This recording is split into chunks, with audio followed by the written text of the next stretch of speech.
This is a call for an uprising. Welcome to today's show. I wanted to cover markings and how they use markings to communicate with each other so that people out there know. You can spot these things. You know who these people are. You know who our enemies are. You can identify who are witches and Satanists and people involved in the occult. And they do this now through tattoos, through tattooing. And one of the more specific tattoos that you'll see, obviously you're going to see the pyramid on people. Athletes like Kyrie Irving, that pyramid, you'll see the all-seeing eye. Another symbol that's pretty common is the owl. But the most common symbol you'll see is the pentagram, which people look at and they say, oh, it's just a star. No, it's the five-pointed pentagram. And the reason that so many of these celebrities have the pentagram on them isn't because they just love stars and they love the Dallas Cowboys and they love, other teams that are related to it, because so many sports teams, the Astros, the Dallas Stars have the star. It isn't because they're from Texas, okay? It isn't because they were super great in elementary school and they got a star on their report card or a star on their test, okay?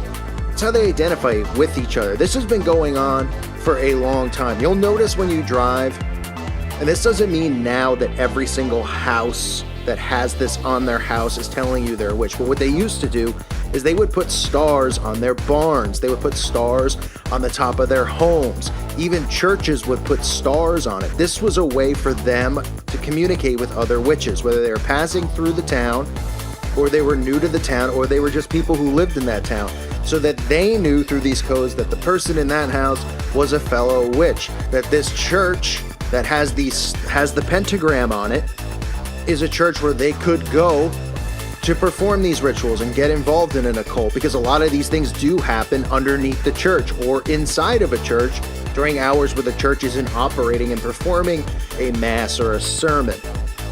And that's been going on a long time. Now, they use tattoos now as a way to communicate with each other.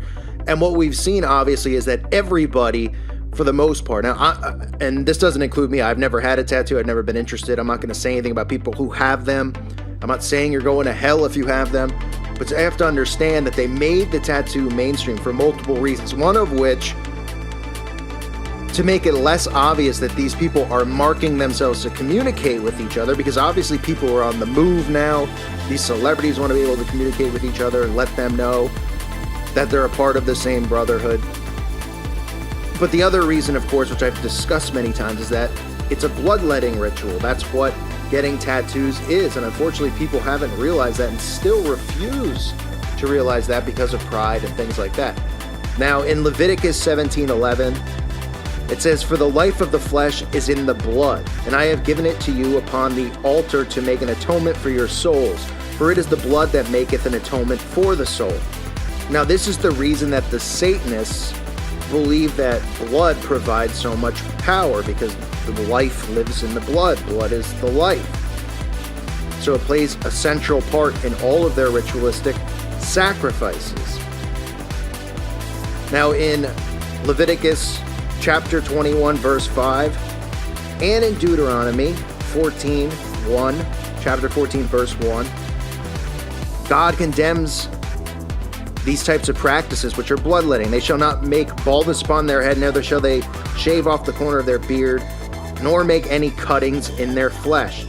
This is because, if you remember in Scripture, in Mark chapter 5, verses 1 through 9, it goes on to say, "And when he was come out of the ship, immediately there met him out of the tombs a man with an unclean spirit, who had his dwelling among the tombs, and no man could bind him, no, not with chains, because that he had been often bound with fetters and chains, and the chains had been plucked asunder by him, and the fetters broken in pieces. Neither could any man tame him.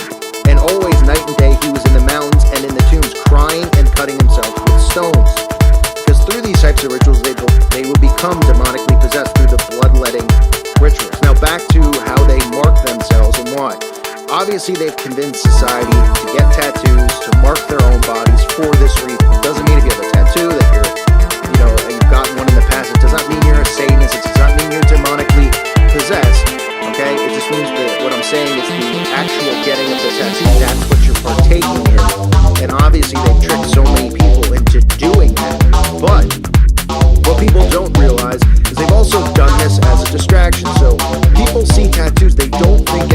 of it, really, right? Some guy might have a sleeve on his arm of tattoos, and you wouldn't even be able to recognize what it is, right? Sometimes a guy might, or a girl might be like, hey, check it out, try to show it off.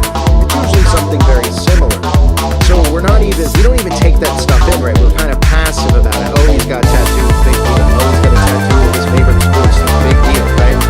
But to them, because everybody's been trained, for the most part, to get tattoos, right? It's cool to get tattoos. Everybody should have a tattoo. They have a tattoo. They keep this into people's heads through the television, right? The celebrities all having it.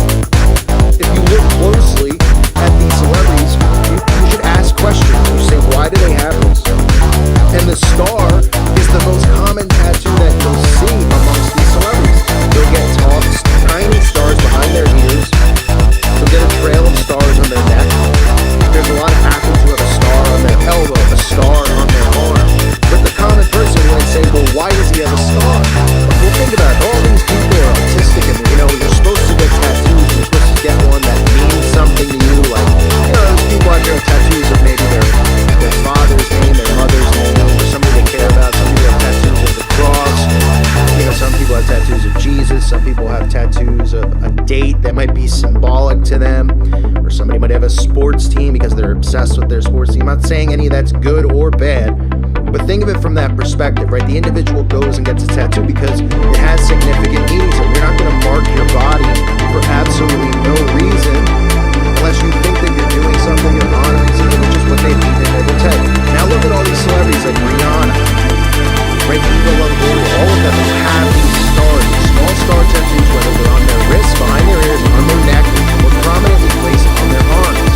This is a way for them to communicate. They also believe that through having these markings, these engravings on their body, that they're gaining spiritual power that way, right? That's what they believe. So they're not just using it as a means of communicating with each other. They're also doing it because they believe by having these markings permanently on their flesh, that they're protected, that they're going to gain wisdom, that they're going to gain money, that they're going to gain power. And that's why you see this so often. And I can't even name half these others. I go through this list of people who have star tattoos, and it's funny because they'll have some really ridiculous tattoo on them, like planes and other stuff, things that look like demons, I guess. And then they'll just have this little star tattoo on their wrist. This would be men and women. Because the men aren't hiding it either. You can see real wrestlers that have the star tattoo. It's all for a reason. This is how the occult operates. You can see Tom Brady's wife, or I don't know how to say the last name, or something like that, who has the tattoo. Like I said, Rihanna has a trail of it on her.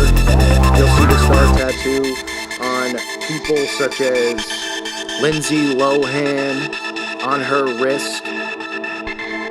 Okay, you'll see it on even this old actress, Helen. I think her name's Helen Mirren, something like that. You see it on her hand. Okay, that's because these people all are practitioners in the occult. Whether they're witches or Satanists, they're all practitioners in black magic.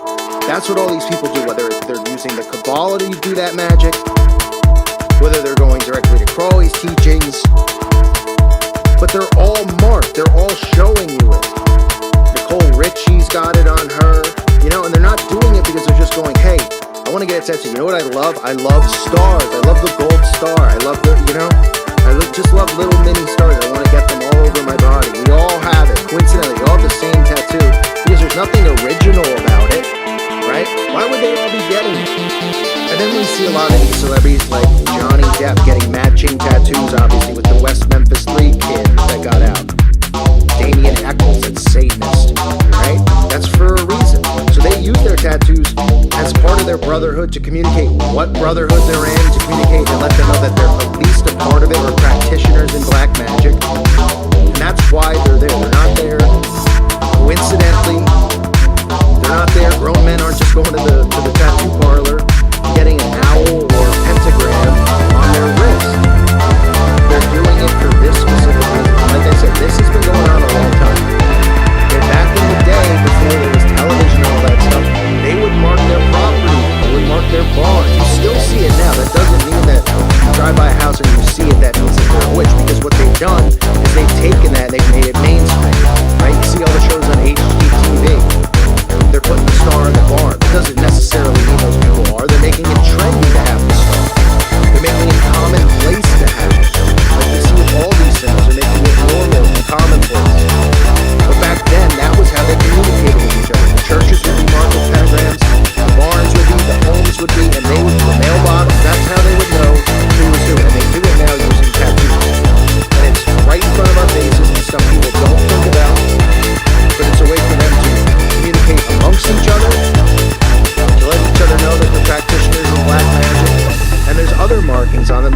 exactly what societies or what secret societies they're a part of.